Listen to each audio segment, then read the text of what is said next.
নমস্কার, সবাই কেমন আছেন? আবার একটি নতুন ব্লগে আপনাদের সকলকে স্বাগত। আজ শনিবার, এখন প্রায় সকাল 8টা মতো বাজে, কিন্তু বাইরে প্রচণ্ড রোদ।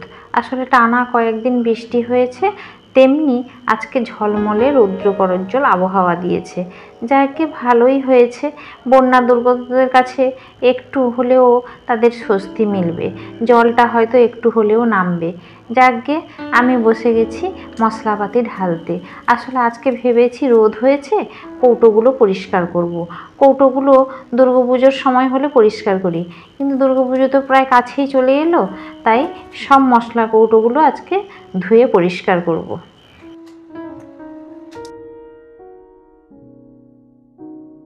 এখন প্রায় 10টা মতো বাজে, আমার পুজোর কাজকর্ম শেষ হয়ে গেল, আর আমি ওদিকে দেখুন সব কৌটোগুলো ধুয়ে দিচ্ছি একে একে করে।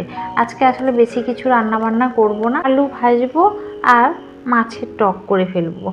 আসলে মশলাপাতির কৌটোগুলো এক এক করে ধুচ্ছি, এক এক করে শুকছে, আর এক এক করে আমি মশলাগুলো ঢালছি।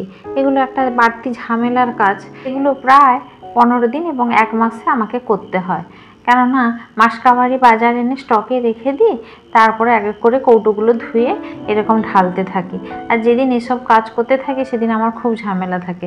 তবে ছেলে স্কুলে গেলে এতটা ঝামেলা থাকতো না, আমি যাই হোক কিছু একটা খেয়ে নিতাম। কিন্তু ছেলে বাড়িতে আছে, তার জন্য আমাকে রান্নাও করতে হচ্ছে আর সঙ্গে এগুলোও করতে হচ্ছে। আবার বিকেলে টিউশনও আছে। যাকগে, ধোয়াও হলো, ঢালাও হলো। আরও বাকি কিছু মশলাপাতির কৌটো, ডাল টালগুলো একটু রোদেও দিয়েছি।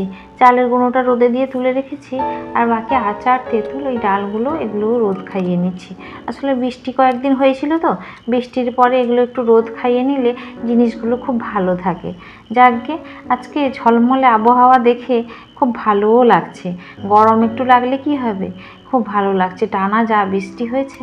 এখন প্রায় 6টা মতো বাজে, বাড়িতে একটা টিউশন ছিল, পড়িয়ে একটু বেরিয়েছি টেলারিংয়ে যাব।